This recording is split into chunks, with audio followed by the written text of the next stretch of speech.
Physics chemistry biology सबका एक एक चैप्टर हम डाल दिए दोस्तों। इसका प्ले लिस्ट भी बना हुआ है इसके झा समान ज्ञान के नाम से दोस्तों, आप लोग जरूर देखिएगा। फिजिक्स केमिस्ट्री बायोलॉजी सब्जेक्टिव और ऑब्जेक्टिव, साथ ही साथ एमसीक्यू भी क्वेश्चन करा देते हैं, प्रीवियस ईयर क्वेश्चन दोस्तों, जो एनटीपीसी और ग्रुप डी एलपी के लिए बहुत इंपॉर्टेंट होगा दोस्तों, जो टेक्नीशियन एग्जाम, साथ ही साथ जो अदर एग्जाम मतलब बीपीएससी यूपीएससी स्टेट पीसीएस जितना भी एग्जाम कराते हैं दोस्तों, यह बुक बहुत कवर कराता है। साइंस का बुक इसके झा बहुत बेस्ट बुक है दोस्तों। आप लोग जरूर इसको रिवीजन के लिए एक ही वीडियो में पूरा कंप्लीट हो जाता है दोस्तों, ऑब्जेक्टिव और एंड सब्जेक्टिव दोनों हो जाता है दोस्तों। जरूर ये वीडियो देखिएगा और दोस्तों को भी शेयर कीजिएगा दोस्तों। जिसमें देखिए पहला सेकंड चैप्टर कोशिका है, कोशिका के बारे में पढ़ते हैं। जीवों की सबसे छोटी संरचनात्मक एवं क्रियात्मक इकाई को कोशिका कहते हैं। कोशिका को जीवन की मूलभूत इकाई कहते हैं। कोशिका को मूलभूत इकाई कहते हैं दोस्तों। पूछेगा जीवों की सबसे छोटी संरचनात्मक एवं क्रियात्मक इकाई क्या कहते हैं, तो कोशिका कहते हैं। कोशिका को जीवन की मूलभूत इकाई कहते हैं दोस्तों। क्या कहते हैं, मूलभूत इकाई कहते हैं। कोशिका 1665 में रॉबर्ट हुक ने कॉर्क को काटकर सूक्ष्मदर्शी से देखा तो इसे इनके चेम्बर्स दिखाई दिए। चेम्बर्स की कोशिका कहा जाता है। यह कॉर्क यह नामक वृक्ष मतलब वृक्ष से प्राप्त होता है दोस्तों। रॉबर्ट हुक ने निर्जीव कोशिका नॉन लिविंग सेल का अध्ययन किया है। रॉबर्ट हुक ने नॉन लिविंग मतलब निर्जीव कोशिका की खोज की। कॉर्क की कोशिका में सुबेरिन होने से उसकी जल एवं गैस के लिए पर्यायक्रम समाप्त हो गई है दोस्तों। पर्यायक्रम क्या हो गया, समाप्त हो गई है। A.W. ल्यूएन हॉक ने फादर ऑफ बैक्टीरियोलॉजी कहा जाता है दोस्तों। सबसे छोटी कोशिका माइकोप्लाज्मा नामक है दोस्तों जीवाणु, इसे पेल्टूपेनिया लाइक ओरिगेनियसम भी कहा जाता है, जिसकी माप 0 से 1 माइक्रोमीटर होता है। सबसे बड़ी कोशिका शुतुरमुर्ग या स्टर्च का होता है दोस्तों, जिसका लंबा 170 mm से 135 mm होता है। कोशिका का आयाम आकार को माइक्रोमीटर में मापा जाता है दोस्तों। कोशिका का आयाम आकार किसके द्वारा मापा जाता है, माइक्रोमीटर द्वारा मापा जाता है दोस्तों। मनुष्य में सबसे लंबी कोशिका तंत्रिका तंत्र होता है, जिसे न्यूरॉन कहते हैं। मानव शरीर का सबसे बड़ी अंडाणु है दोस्तों। मानव शरीर का सबसे बड़ी कोशिका अंडाणु। अब देखिए दोस्तों कोशिका सिद्धांत। कोशिका सिद्धांत 2 जर्मन वैज्ञानिक जो स्लाइडेन एवं स्वर्ण 1838-39 में दिया है, इन्होंने कोशिका सिद्धांत या सेल थ्योरी दिया है। स्वर्ण ने प्राणी शास्त्र में और स्लाइडेन वनस्पति शास्त्र में, मतलब स्वर्ण प्राणी शास्त्र में और वनस्पति में स्लाइडेन, उन्होंने कोशिका सिद्धांत इस प्रकार दिया है। सभी जीव कोशिका के बने होते हैं। सभी जीव के बने होते हैं दोस्तों, कोशिका के बने होते हैं। प्रत्येक जीव की उत्पत्ति कोशिका से हुई है। अब प्रत्येक कोशिका स्वतंत्र है, किंतु यह सभी मिलकर एक ही कार्य संपन्न करता है दोस्तों। यह किसका है, स्लाइडेन स्वर्ण ने कहा था। प्रत्येक कोशिका के अंदर केंद्रक होता है जो कोशिका के सभी कार्यों को नियंत्रित करता है। जो कोशिका के सभी कार्यों को नियंत्रित करता है मतलब कोशिका का दिमाग केंद्रक को कहते हैं दोस्तों। कुछ जीव कोशिका सिद्धांत के अनुपालन नहीं करते हैं, कुछ जीव कोई नहीं करते हैं। उनकी विशिष्ट रचना कोशिका सिद्धांत तथ्य के अब बाद में निम्न है दोस्तों। जैसे विषाणु, विषाणु को वायरस भी कहा जाता है। विषाणु जीव एवं निर्जीव के मध्य की कड़ी माने जाते हैं। विषाणु संक्रमित परजीवी हैं जो स्वतंत्र अवस्था में निष्क्रिय होते हैं और निर्जीव समान व्यवहार करते हैं, परंतु अनुकूल वातावरण के प्राप्त होने पर सक्रिय हो जाते हैं और सजीव के समान व्यवहार करते हैं। मतलब वातावरण चेंज होने पर यह सजीव के रूप ले लेते हैं और व्यवहार भी करने लगते हैं दोस्तों।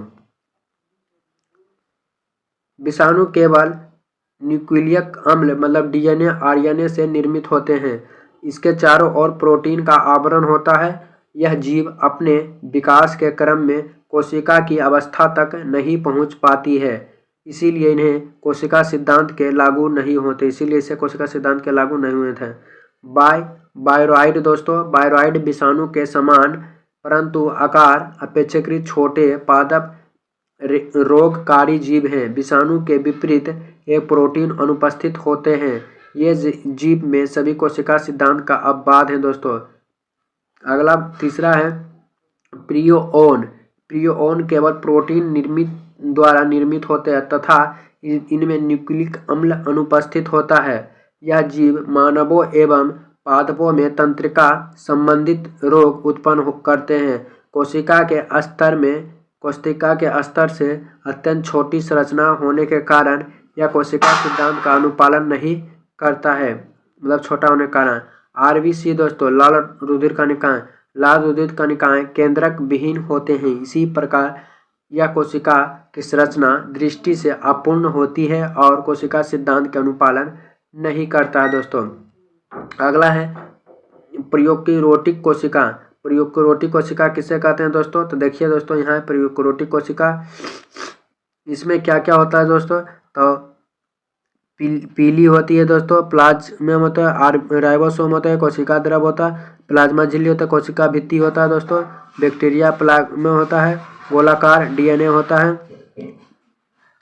अब देखिए यूकोरियोटिक कोशिका में क्या क्या होता है दोस्तों? तो प्लाज्मा झिल्ली, तैराकी केंद्र, लाइसोसोम, राइबोसोम, माइटोकॉन्ड्रिया, अंतःजीवी, कोशिका द्रव, केंद्रक, झिल्ली और जलिका और चिकनी और गोल्जी कोई भी होता है दोस्तों। अब देखिए ये दोनों में अंतर क्या है दोस्तों? ये दोनों में अंतर को समझते हैं। यह प्राचीन कोशिका होता है या पुरानी कोशिका। इसके अंतर बैक्टीरिया, माइकोप्लाज्मा, नीलगिरी शैवाल भी होते हैं। यूकोरियोटिक में या वनस्पति शैवाल होते हैं। इसके अंतर्गत सभी पौधे के जीव होते हैं दोस्तों, इसमें सभी होते हैं। इसमें माइटोकॉन्ड्रिया, गोल्जी बॉडी, लाइसोसोम भी पाया जाता है। इसमें 80 राइबोसोम पाया जाता है। इसमें लाइसोसोम नहीं पाया जाता। इसमें 70 राइबोसोम पाया जाता है दोस्तों। इसमें 70, इसमें 80। इसमें डीएनए गोलाकार होता है, आयेकल सूत्र बनाता है। इसमें डीएनए सीडोनूम संरचना होती है या पूर्ण रूप से विकसित होता है। इसमें वास्तविक केंद्रक नहीं पाया जाता। इसमें वास्तविक केंद्रक पाया जाता है दोस्तों। अब देखिए इसके बारे में कुछ कुछ बताया गया दोस्तों। कोशिका भित्ति। कोशिका भित्ति के बारे में बताया गया। पादप और जंतु दो भागों में बांटा गया। कोशिका भित्ति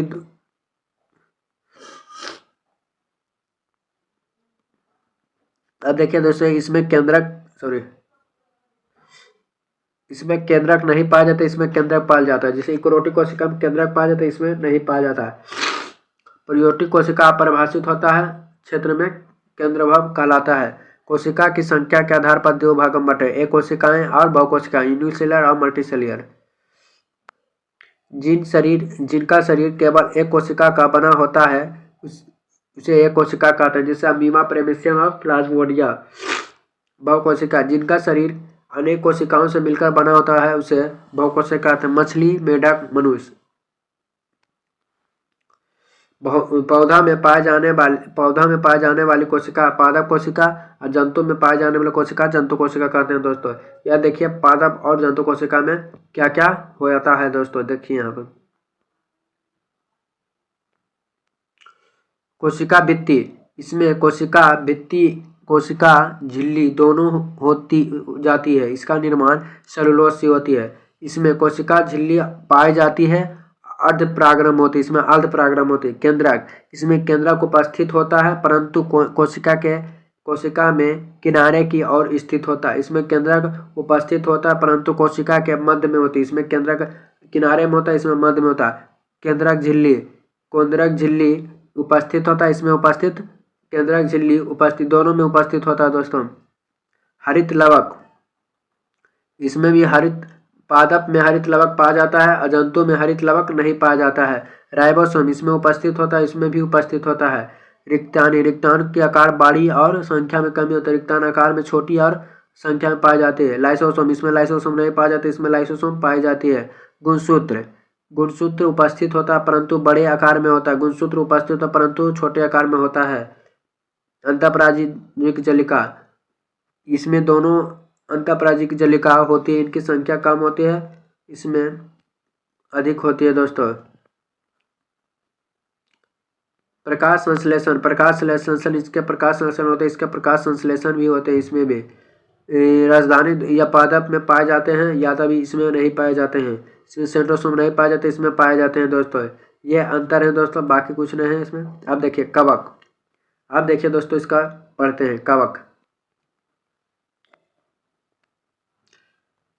कवक में संचित भोजन ग्लाइकोजेन में रूप में संचित होता है। कवक में जो उतना है भोजन दोस्तों किसके रूप में होता है? ग्लाइकोजोन में संश्लेषित होता है दोस्तों, ग्लाइकोजोन में संश्लेषित होते हैं। पूछेगा कवक में भोजन किसके रूप में हो जाते हैं? तो ग्लाइकोजोन के रूप में होते हैं। कोशिका भित्ति, अब देखिए दोस्तों कोशिका भित्ति के बारे में पढ़ते हैं। इंग्लिश में सेल वॉल कहते हैं। यह सेल्यूलोज का बना होता है दोस्तों। इस क्या का बना होता है? सेल्यूलोज का। यह केवल पादप कोशिका में पाया जाता है। यह केवल किसमें? पादप कोशिका में पाया जाता है। इसका निश्चित आकार प्रदान करता है दोस्तों। इस कोशिका भित्ति का काम क्या होता है? यह निश्चित आकार प्रदान करता है दोस्तों। क्या करता है? निश्चित आकार प्रदान करता है। दूसरा है दोस्तों कोशिका झिल्ली। कोशिका झिल्ली दोस्तों यह पादप कोशिका और जंतु कोशिका दोनों में पाया जाता है दोस्तों। जंतु कोशिका पादप कोशिका दोनों में पाया जाता है।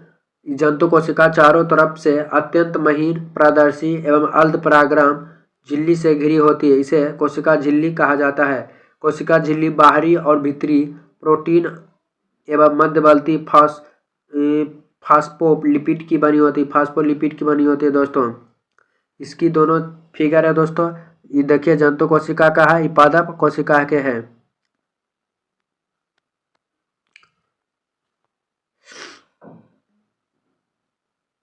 कोशिका झिल्ली का प्रमुख कार्य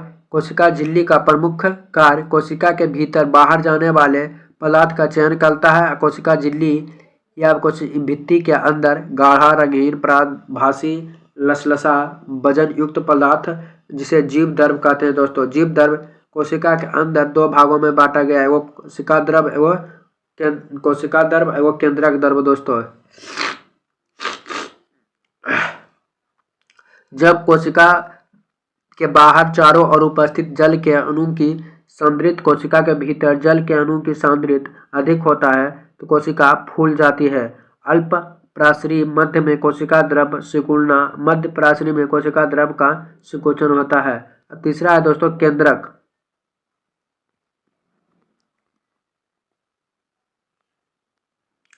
यह पादप कोशिका जंतु कोशिका दोनों पाया जाता है। इसका खोज रॉबर्ट ब्राउन ने की थी दोस्तों। केंद्रक की खोज रॉबर्ट ब्राउन ने की थी। यह कोशिका का मुख्य भाग कहते हैं दोस्तों तथा इसमें डीएनए और आरएनए गुणसूत्र पाए जाते हैं। यह कोशिका गतिविधियों का संचालित या नियंत्रित करता है। यह कोशिका के आनुवंशिक पदार्थ का भंडार गृह होता है। यह प्रजनन में महत्वपूर्ण भूमिका निभाती है दोस्तों। इसके मुख्य चार भाग होते हैं: केंद्रक कला, केंद्रक द्रव, केंद्रित तथा केरोमेटिन धागे दोस्तों। माइटोकॉन्ड्रिया या पादप कोशिका एवं जंतु कोशिका दोनों में पाए जाते हैं। यह पादप कोशिका जंतु कोशिका दोनों में पाए जाते हैं। इसकी खोज 1880 में कोलियर ने की थी दोस्तों। 1880 से 90 में अल्टमैन ने बायोब्लास्ट, किंतु माइटोकॉन्ड्रिया नाम सीबेंड 1898 में रखा गया था। पूछेगा माइटोकॉन्ड्रिया की खोज अल्टमैन ने लेकिन नाम सीबेंड ने दिया था दोस्तों। यह कोशिका द्रव्य में पाए जाने वाला गोलाकार अथवा सूत्रकार रचना होती है। माइटोकॉन्ड्रिया दोहरे झिल्ली से घिरी होती है। इन्हें उभरी में क्रिस्टी कहते हैं। इसके उभरी भाग को क्रिस्टी कहते हैं दोस्तों। माइटोकॉन्ड्रिया को कोशिका का पावर हाउस कहते हैं क्योंकि ऊर्जा उत्पन्न होती है। माइटोकॉन्ड्रिया में कोशिका श्वसन के संबंधित कार्य एटीपी का निर्माण, भोजन का ऑक्सीकरण होता है। केंद्रक के अलावा डीएनए और माइटोकॉन्ड्रिया पाए जाते हैं। डीएनए एवं माइटोकॉन्ड्रिया। केंद्रक के अलावा केंद्रक में डीएनए और माइटोकॉन्ड्रिया भी पाए जाते हैं। लवक है दोस्तों। लवक किसे कहते हैं? यह सिर्फ पादप कोशिकाओं में अन्य प्रकार की संरचना पाई जाती है जिसे लवक कहते हैं। यह लवक केवल पादप में पाए जाते हैं। यह 3 प्रकार के होते हैं। वो हरित लवक, यह हरे रंग का होते हैं क्योंकि इनके रंग हरे रंग का पदार्थ वर्णहरित होते हैं। इसी कारण पौधे में कुछ भाग तथा पत्तियों में हरे दिखाई देते हैं। अवर्णिक लवक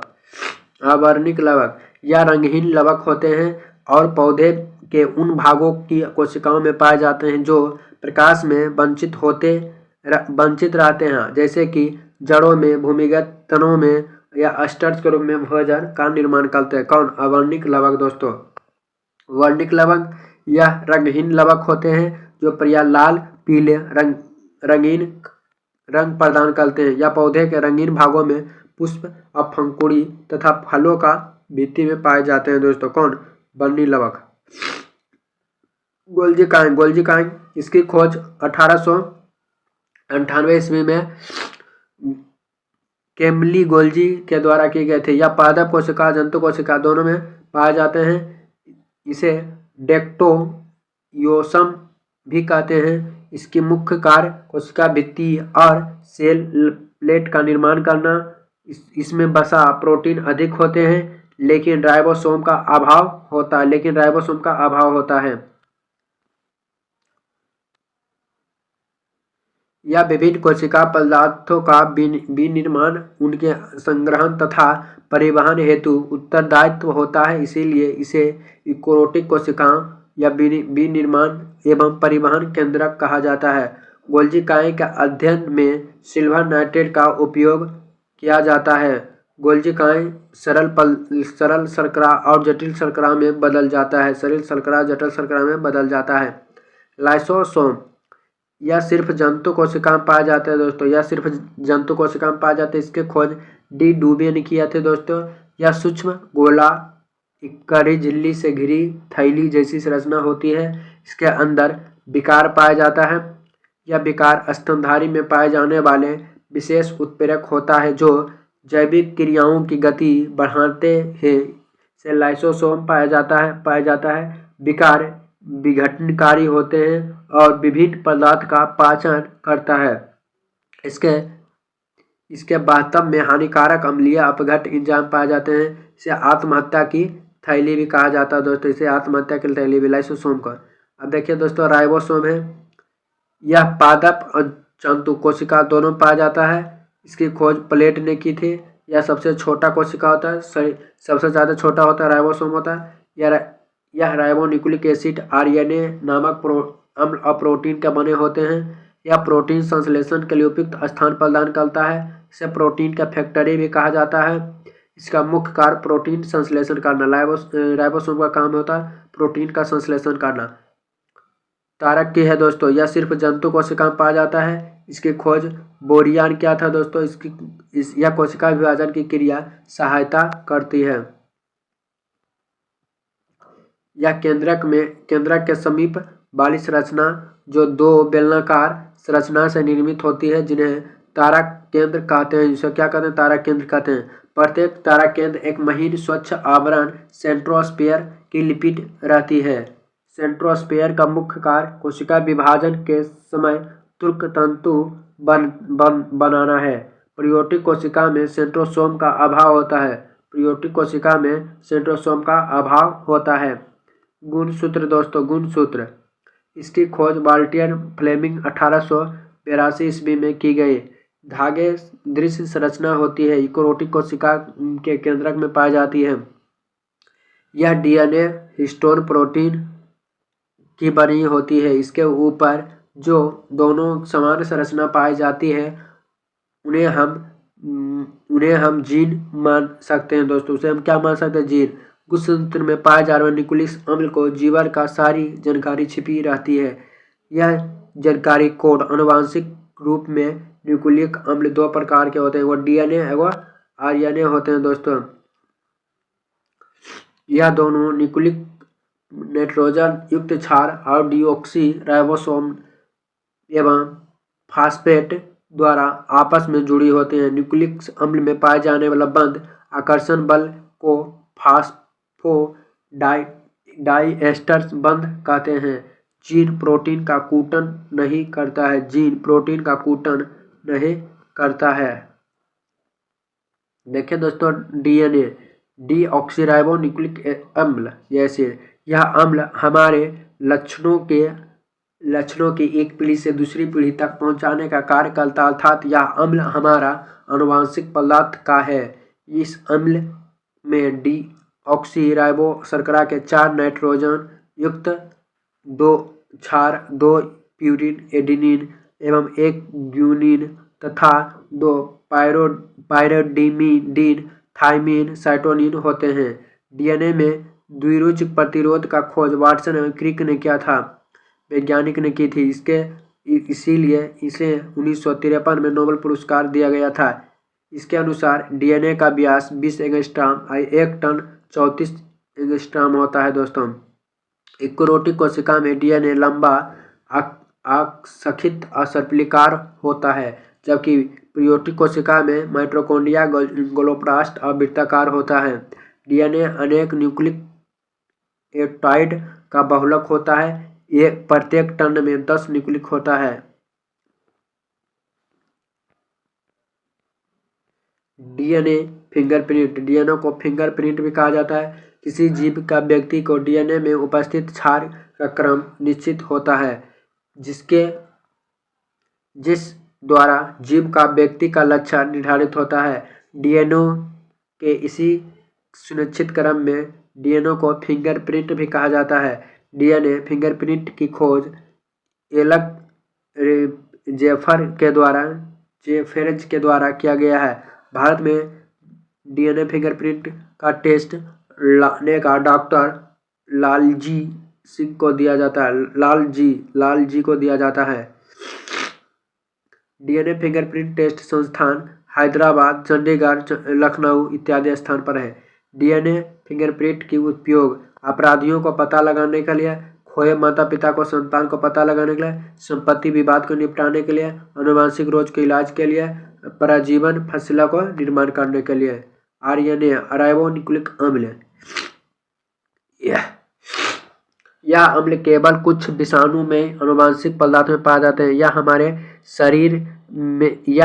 शरीर में यह डीएनए सूचना को डिकोड करके उन सूचनाओं को आगे क्रियान्वित करने का कार्य करता है, जो इन हम सूचनाओं को से हमारे शरीर में प्रोटीन का संश्लेषण करता है। इस अम्ल में राइबोसोम शर्करा 4 नाइट्रोजन युक्त क्षार होते हैं। यह डीएनए के थायमिन क्षार जगह यूरोसिल नामक क्षार होता है, जबकि अन्य क्षार समान होता है। दोस्तों, दोनों न्यूक्लिक अम्ल में हमें जैविक अणुओं को श्रेणी में रखते हैं। दूसरे जैविक अणु प्रोटीन, कार्बोहाइड्रेट, वसा, विटामिन होते हैं। आरएनए 3 प्रकार के होते हैं: एमआरएनए, टीआरएनए और आरएनए। यह एमिनो एसिड का निश्चित क्रम में होता है। टीआरएनए यह एमिनो एसिडों को राइबोसोम में पहुंचाने का कार्य करता है। यह सबसे छोटा आरएनए होता है। और टीआरएनए यह राइबोसोम में पाए जाते हैं। यह प्रोटीन का संश्लेषण करता है। दोस्तों, यह न्यूक्लिक अम्ल का खोज फ्रेडरिक मिशर ने 1868 में किया था। गुणसूत्र को आनुवंशिक का वाहक जिनमें क्रोमोसोम का एक भाग होता है। प्रत्येक गुणसूत्र में जेल एक समान एक गाढ़ा भाग होता है, जिसे हम मैट्रिक्स कहते हैं। दोस्तों, क्या कहते हैं? मैट्रिक्स कहते हैं। इस जीन को आनुवंशिक लक्षणों का वाहक कहा जाता है। यह गुणसूत्र में उपस्थित होता है। किसी भी जीव के एक गुणसूत्र की संख्या निश्चित होती है, जिसमें हम उस जीव को पहचान कर सकते हैं। मनुष्य में गुणसूत्र की संख्या 46 होते हैं।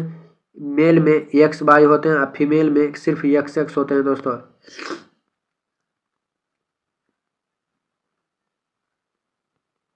अगला पॉइंट है अंतःप्रादावी जलिका। यह पादप कोशिका, जंतु कोशिका दोनों में पाया जाता है। इसकी खोज प्रोटर्स ने की थी। यह सबसे बड़ी कोशिका होता है। अंतःप्रादावी जलिका सबसे बड़ी कोशिका होता है। यह कोशिका द्रव केंद्रक में भरे द्रव जाल के समान फैली होती है। यह जाल परस्पर समांतर ढंग से लगी चपटी नलिकाओं से बनी होती है। इसकी खोज मुख्य कार्य वसाओं और प्रोटीन का संश्लेषण करना, जो विभिन्न झिल्लियों जैसे केंद्रक झिल्ली, कोशिका झिल्ली आदि का निर्माण करना। ईआर 2 प्रकार के होते हैं: ऑस्मोस ईरा एवं रफ ईरा। ऐसे ईरा जो राइबोसोम नहीं पाए जाते हैं, इसमें कोशिका के कार्बोहाइड्रेट वसा का संश्लेषण होता है। रफ ईरा में राइबोसोम पाया जाता है, इसमें प्रोटीन और संश्लेषण होता है। दोस्तों, बकुल्स मतलब राजधानी, इसमें सिर्फ पादप में पाए जाते हैं। यह झिल्ली घिरी हुई, जिसे टोनोप्लास्ट कहते हैं। यह एक राजधानी एक प्रकार के द्रव में पाया जाता है, जिसे कोशिका रस कहते हैं। कोशिका रस में जल, खनिज, लवण, कार्बोहाइड्रेट इत्यादि पाए जाते हैं। अंतःद्रव्य जलिका यह कोशिका के कुछ जैविक संरचना क्रिया की स्थल होती है। यह कोशिका द्रव्य के विभिन्न क्षेत्रों में बीच में पदार्थ का पहुंचाता है। यह केंद्रक कोशिका द्रव्य के बीच प्रोटीन का लिए अभिगम चैनल की तरह कार्य करता है। यह ऊर्जा का स्थल नहीं है। प्रासरण, प्रासरण किसे कहते हैं? या दो प्रकार के सांद्रता वाले घोलों के बीच में होने वाली एक विशेष प्रकार की विसरण क्रिया और अर्ध परागरम झिल्ली द्वारा होती है, उसे ही प्रासरण कहते हैं। इसमें विलयन के अणु अधिक सांद्रता वाले विलयन में सांद्रता वाले के और गति करती है। जीन, जीन आनुवंशिक इकाई होता है। जीन डीएनए का वह भाग है जो विशिष्ट कार्य को संपादित करता है। वायरस में जीन डीएनए आरएनए से बना होता है, जबकि यूकेरियोटिक जीवों का केवल डीएनए में होता है। चंपांजिक जीन का अवधारणा बराबर मैकक्लिंटोक द्वारा मक्का का प्रयोग दौरान की जाती है, जो ट्रांसपोजन में नाम से भी विचलित। चंपांजिक जीन एक ऐसा है जो कि एक क्रोमोसोम अथवा क्रोमोसोम के दूसरे क्रोमोसोम अपनी स्थिति में बदलती रहती है। अब देखिए दोस्तों, ऑब्जेक्टिव एमसीक्यू प्रश्न है जो कोशिका का चैप्टर का है दोस्तों, जिसमें देखिए 90 प्रश्न है दोस्तों, जो हर क्वेश्चन पूछा गया है दोस्तों। जिसमें देखिए पहला क्वेश्चन है,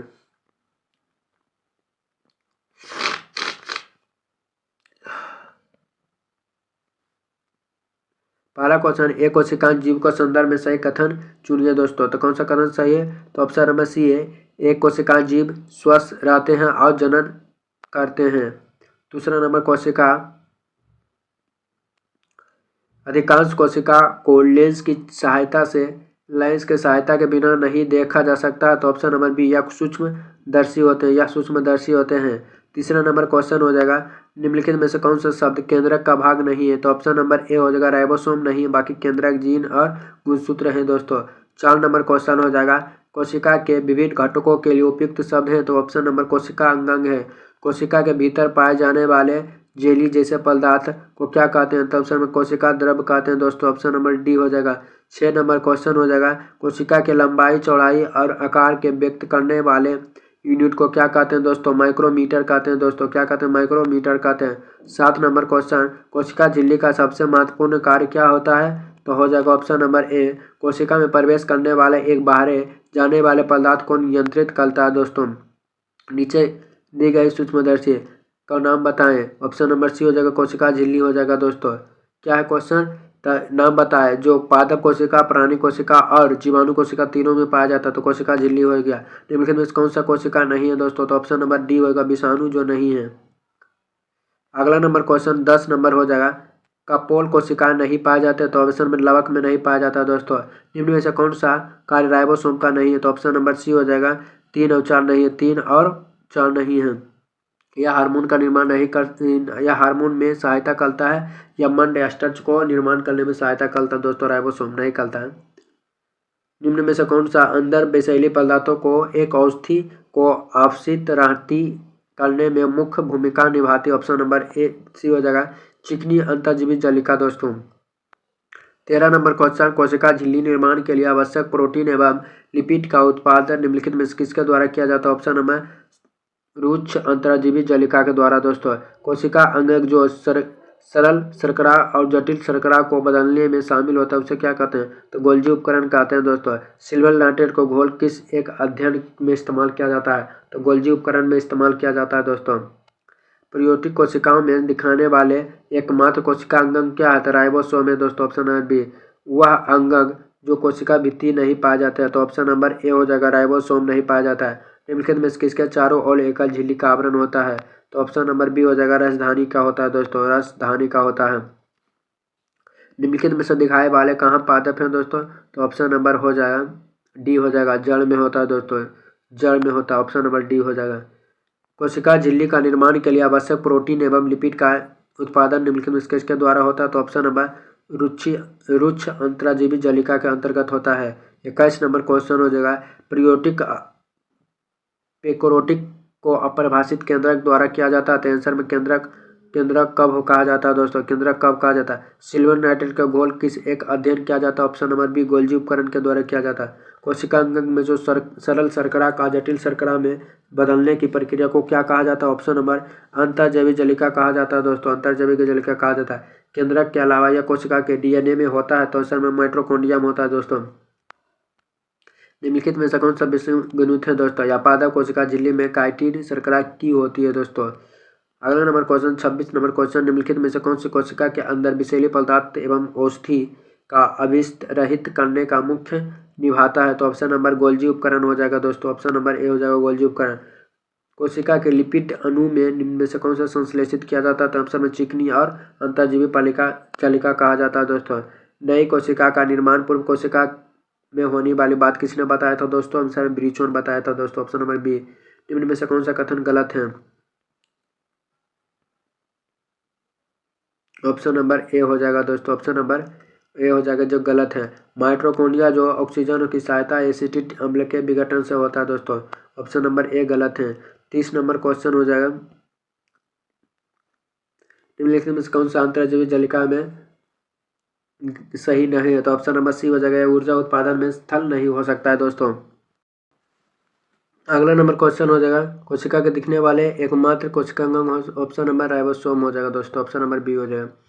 अगला नंबर क्वेश्चन 33 नंबर हो जाएगा, परासरण के कुछ परिभाषित नीचे दी गई सावधानियों को पढ़े और सही परिभाषित किया। तो ऑप्शन नंबर ए हो जाएगा, अल्पपरागण झिल्ली से होकर जल के अणु के अधिक सांद्रता वाले निम्न सांद्रता वाले क्षेत्र की ओर जाना चाहता है। ऑप्शन नंबर ए हो जाएगा।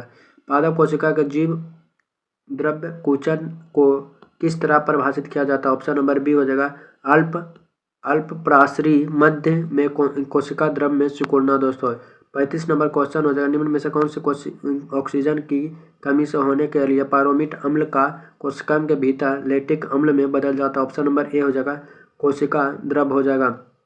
संकुचनशील प्रोटीन पाई जाती है। ऑप्शन नंबर सी हो जाएगा, पेशियम पाया जाता है दोस्तों। गलत वाक्य चुनिए, कौन सा गलत वाक्य दोस्तों? ऑप्शन नंबर ए डी हो जाएगा, मोनेरा जगत और सुस्पष्ट केंद्रक होता है। तो अगला नंबर क्वेश्चन हो जाएगा 38 नंबर, निम्न में से कौन से विशेष पर किसका प्रभाव पड़ता है? तो ऑप्शन नंबर हो जाएगा सी, पैतृक और पैतृक दोनों को डीएनए का होता है दोस्तों। किसी कोशिका में मौजूद सबसे बड़ा कोशिकांग कौन सा होता है? तो ऑप्शन नंबर अंतःप्राजीविक जलिका होता है। निम्नलिखित में से कौन से कोशिका का प्रोटीन कहा जाता है? तो ऑप्शन नंबर राइबोसोम को कोशिका का प्रोटीन कहा जाता है। निम्नलिखित में से कौन सा अर्धसूत्रण निम्नलिखित में से कौन सा कथन सत्य नहीं है? तो ऑप्शन नंबर बी हो जाएगा दोस्तों। ऑप्शन नंबर बी हो जाएगा, ऑप्शन नंबर बी हो जाएगा कि यह अर्धसूत्रण के परिमाण स्वरूप परिणामी कोश में गुणसूत्र की संख्या 2 गुना हो जाता है। किसी कोशिकांग गणनेल को कोशिका का मास्टर कहा जाता है। ऑप्शन नंबर नाभिक को कहा जाता है। निम्नलिखित में से कौन सा एक कोशिका के अधिक मात्रा में पाए जाने वाला अणु है? तो ऑप्शन नंबर ए हो जाएगा दोस्तों, जल है दोस्तों। निम्नलिखित में से कौन से कथन सही है दोस्तों? ऑप्शन नंबर सी हो जाएगा, विषाणु सम एकल तंतु आरएनए अणु से बने होते हैं। नाभिक के अलावा कोशिका के किस कोशिकांग में डीएनए होते हैं? तो ऑप्शन माइटोकॉन्ड्रिया में होते हैं। शरीर के लगी चोट के मरम्मत के लिए किस प्रकार की सेल का विभाजन किया जाता है? तो ऑप्शन नंबर ए हो जाएगा, केवल समसूत्री विभाजन दोस्तों। साधारण मनुष्य में कितने क्रोमोसोम? तो 46 होते हैं दोस्तों। कितने होते हैं? 46।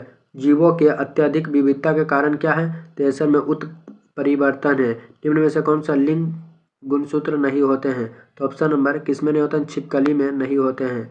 जंतु कोशिका में निम्न में से कौन सी अनुपस्थित होते हैं? तो ऑप्शन में सेलुलोज की कोशिका भित्ति होती है। निम्न में से कौन सी कोशिका का पावर हाउस कहा जाता है? तो माइटोकॉन्ड्रिया को कहा जाता है दोस्तों। पौधा में पाए जाने वाला नील, बैगनी, लाल पोलिनाइड वर्ण किसकी उपस्थिति कारण होते हैं? तो एंथ्रोसाइनिन के होता है दोस्तों। प्लाज्मा झिल्ली बनी होती है। तो ऑप्शन नंबर दोनों, ए और बी दोनों, प्रोटीन और लिपिड की बनी होती है। प्राकृतिक में कोशिका मृत्यु के कोशिकांग और अनुयुक्त नियंत्रण को कहते हैं। ऑप्शन नंबर ए, एपोप्टोसिस कहते हैं दोस्तों।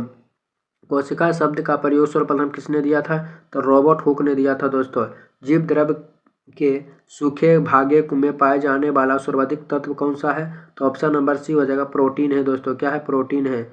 57 नंबर, तार्किक की खोज किसने किया था? तो बोब्रिन किया था दोस्तों। कौन किया था? बोब्रिन। सर्वप्रथम जंतु कोशिका राइबोसोम किसने देखा था? तो ऑप्शन नंबर जी, एल प्लेड ने देखा था दोस्तों। मैनेजर ऑफ ट्रैफिक सिग्नल किसे कहते हैं? तो ऑप्शन नंबर गोल्जी कांग को कहते हैं दोस्तों। अंतःप्राजलिका का खोज किसने किया था? तो के.आर. पोल्टन ने किया था। अगला नंबर, कोशिका का ऊर्जा गृह किसे कहते हैं? तो ऑप्शन नंबर सी बेंडा ने दिया था दोस्तों माइटोकॉन्ड्रिया का नाम। माइटोकॉन्ड्रिया का नाम किसने दिया था? सी बेंडा ने। समसूत्री विभाजन किससे होता है? तो ऑप्शन में कांकी कोशिका से होती है। कोशिका का रसोई घर किसे कहते हैं? तो ऑप्शन में क्लोरोप्लास्ट के कहते हैं दोस्तों। इलेक्ट्रॉन सूक्ष्मदर्शी का खोज किसने किया था? नोल तथा रस्का ने किया था दोस्तों। यदि माइटोकॉन्ड्रिया काम करना बंद कर दे तो कोशिका में कौन सा कार्य नहीं होगा? तो ऑप्शन में भोजन का ऑक्सीकरण नहीं होगा। फूलों और बीजों में विभिन्न प्रकार के आकर्षण रंग प्रदान करता है किसके द्वारा? तो क्रोमोप्लास्ट के द्वारा करता है दोस्तों। क्रोमोप्लास्ट के द्वारा निम्नलिखित में से कौन सा कोशिका अंगक मुख्य रूप से पाचक एंजाइम का संग्रह के तरह कार्य करता है? ऑप्शन नंबर डी लाइसोसोम है दोस्तों। निम्नलिखित में से कौन सा आत्महत्या थैली कहते हैं? तो लाइसोसोम को कहा जाता है। निम्नलिखित में से घटक जो अधिकांश परिकृत केंद्रित मौजूद नहीं होता है? तो केंद्रक झिल्ली नहीं होता दोस्तों।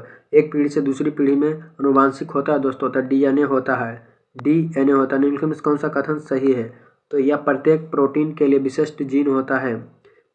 अगला नंबर क्वेश्चन हो जाएगा,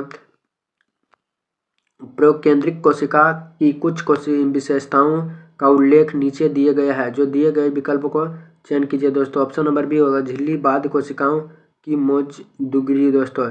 जीनों के कुछ लक्षणों का उल्लेख नीचे किया गया है। कौन सा विकल्प जीन के गलत लक्षणों को दर्शाता है? Option number A. इनमें से कौन सा परिवर्तन नहीं है? पादप कोशिकाओं में मौजूद एक की मात्रा संचलन को सुगम बनाने के लिए कोशिकाओं की संरचना में परिवर्तन कर देती है। ऑप्शन नंबर जल है दोस्तों। ऑप्शन नंबर बी जल है। स्लाइडर एवं स्वान ने द्वारा दिए गए कोशिका सिद्धांत निम्नलिखित में कौन सा जीव पर है दोस्तों? ऑप्शन नंबर डी विषाणुओं पर है दोस्तों। एटीपी के भंडित स्थानांतरित करने के लिए प्रक्रिया निम्नलिखित में से कौन सा खनिज महत्वपूर्ण भूमिका निभाती है? तो ऑप्शन नंबर ए हो जाएगा फास्फोरस निभाती है दोस्तों। अपशिष्ट उत्पादक के पादप कोशिका के अंदर कहाँ संचित किया जाता है? तो ऑप्शन में राजधानियों में किया जाता है। माइटोकॉन्ड्रिया का विलक्षण कोशिकांग क्यों माना जाता है? ऑप्शन नंबर डी क्यों माना जाता है कोशिका? ऑप्शन नंबर डी क्योंकि राइबोसोम और डीएनए होते हैं दोस्तों। राइबोसोम डीएनए होते हैं।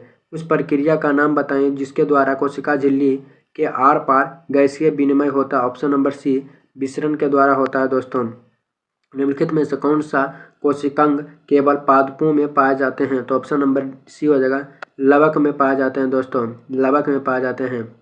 अगला नंबर क्वेश्चन हो जाएगा 82 नंबर, निम्नलिखित में से कौन सा एकत्रित कोशिका SER द्वारा महत्वपूर्ण किया जाता है? ऑप्शन नंबर हो जाएगा बी दोस्तों। यह औषधि और विषय निरकारी होता है। चयनित परागरम झिल्ली है जो इनमें से किसको प्रवेश की अनुमति देती है? ऑप्शन नंबर बी केवल विलायक अणुओं अपरंतु विलय अणुओं की संख्या में दोस्तों।